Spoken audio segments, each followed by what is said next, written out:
And hello, welcome to my game 4. I've got a great game lined up for you against Chris Appleford and his demons.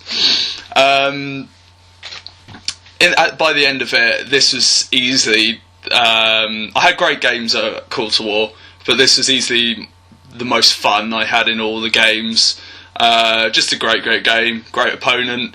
Gave him my best sports at the end of it as well. Nice chap.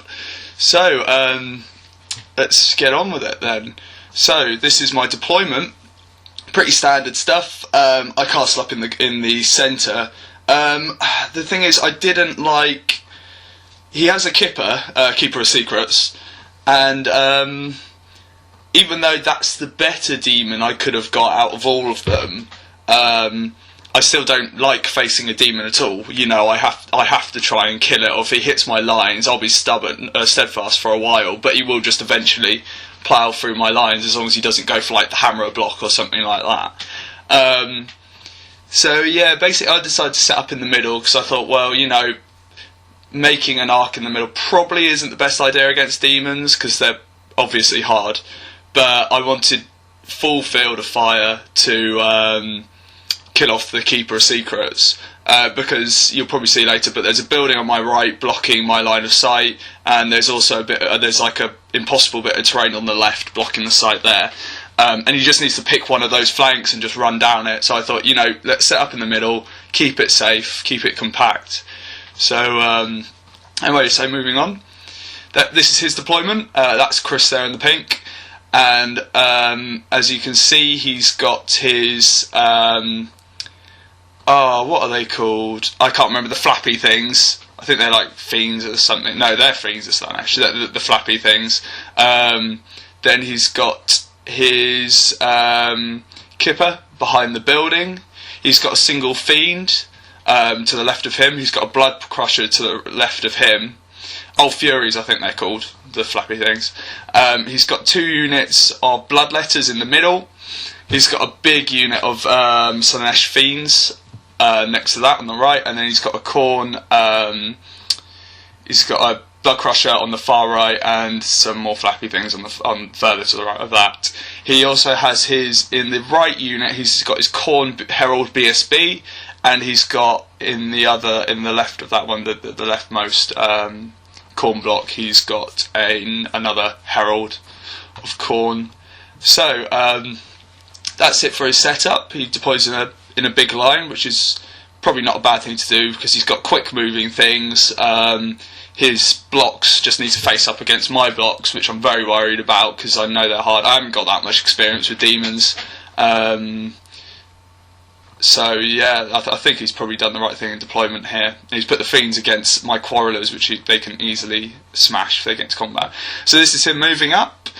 He's put the Keeper of Secrets behind the building. He's put the Blood Crusher to right of that, a single fiend to the left of him. The Furies start coming up on either flank, on both flanks. Everything pushes up basically. He's calling off his fiends against my quarrelers at the moment. So this is his first turn moving up.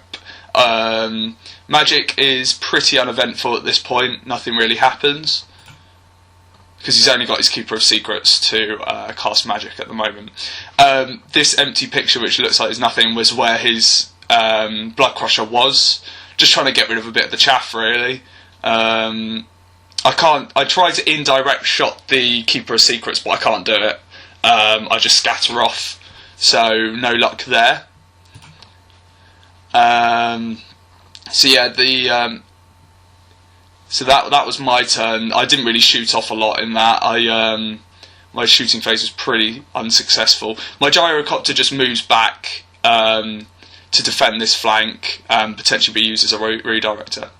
Okay, so in his turn, his second turn, he charges his fiends, which you can see at the very top of the picture. Sorry, it's a bit wonky, this picture. That his fiends get into my quarrelers. Fortunately, I didn't risk it because I know how quick moving they are. I put them into ranks. Try and minimise the amount of attacks he might get on the maximise. I don't know, I can't remember. And also just give me the ranks for steadfast for as long as I can. At that point, my last turn, my first turn, I suspected that this was going to happen. So I turned my warrior block to face the flank. of that unit. So in my turn, my second turn, I can charge in the flank. His Fury start pushing around, start threatening my War Machines. His Blood Crusher comes around the building. He does a good little trick here, and basically he puts his single fiend in front of his Keeper of Secrets, and this is because when I cannon him, I have to kill the fiend. If I don't kill the fiend, it will stop there. The cannonball will stop there. So that's it for his movement phase and his charges. Okay, this is combat. It goes quite badly, as you would suspect. You know, they've got so many attacks. Each 3 attacks are only strength 4. I'm toughness 4, but they've got not that it matters actually at this point, but they've got armor piercing and just a lot of attacks. So they whittle me right down. I managed to hold though, because I'm actually steadfast at this point. Yeah, because I managed to take out one of his fiends, so he doesn't have a second rank. So I managed to get the steadfast, fortunately. So I stick around for that one, which gives my warriors a chance to get in the flank. Okay, so this is my turn. Interesting. I've taken the pictures at a bit of a stupid point, but I'll explain this picture because I think this is just a picture that explains pretty much my entire phase. So, in the shooting phase, in the charge, in my turn 2, I turn and I flank charge the fiends because I think I can win that one. I'm quite happy with that, or I thought I could anyway. We'll see. Excuse me.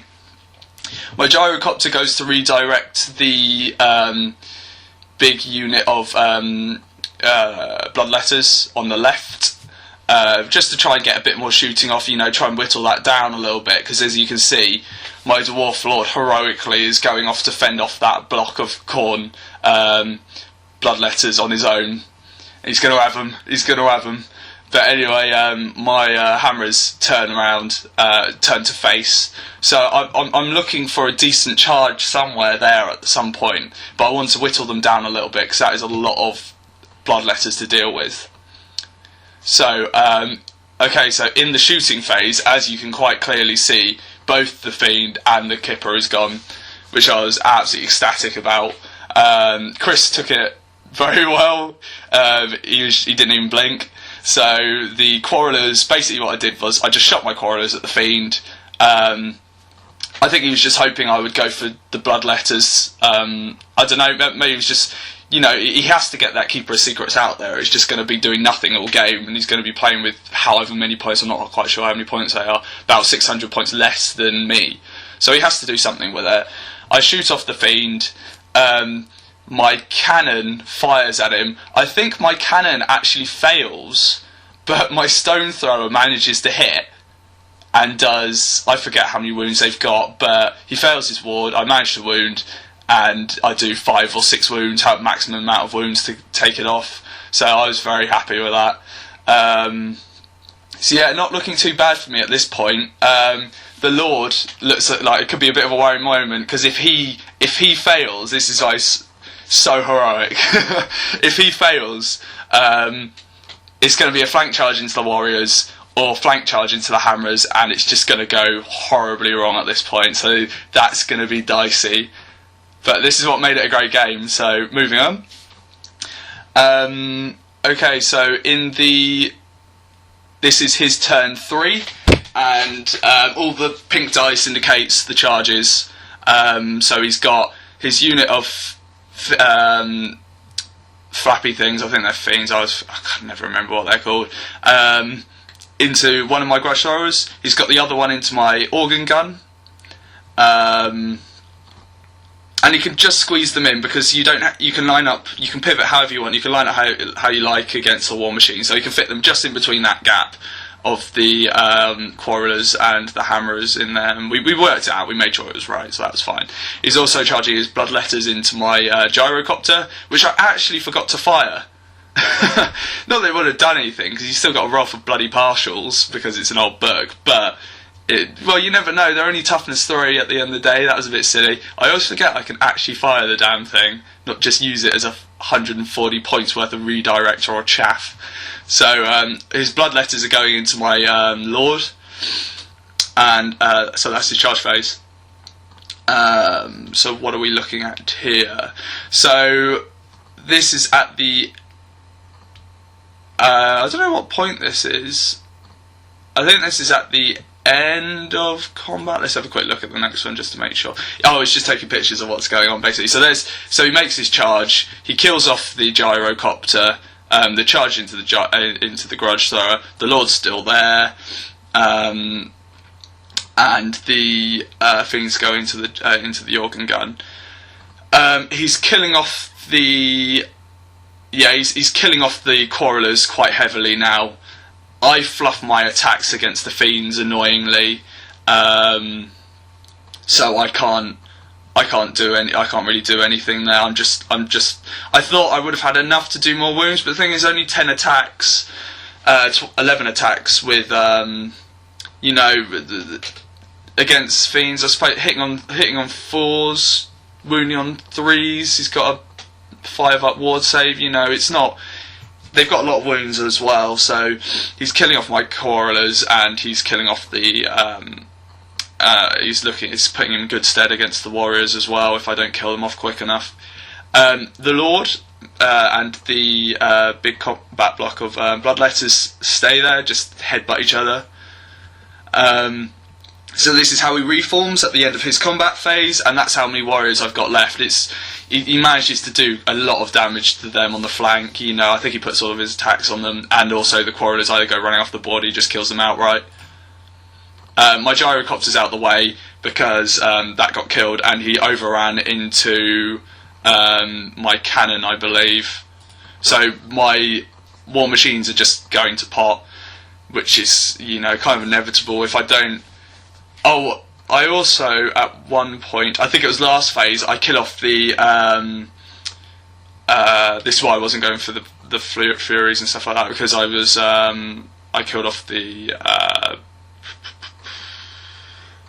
What are they called? Blood Crusher. Yeah, because I want rid of them as well, because they're just an annoying little thing to have to deal with, so I organ gun that off, which meant his Furies got in on both sides, so he's overrun into my cannons, and that's basically my war machines gone for that phase from now on. Okay, so now moving on to my turn, I charge into the Bloodletters.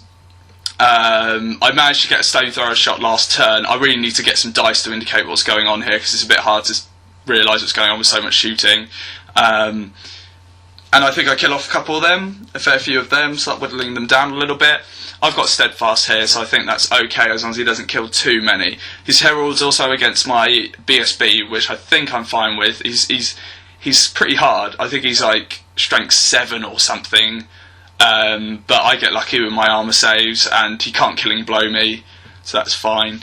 I get my quarrelers into a combat block, because I think I'm going to need a counter charge here, or some support at some point. Okay, so my what do I do? Oh, I also charge. I think I charge my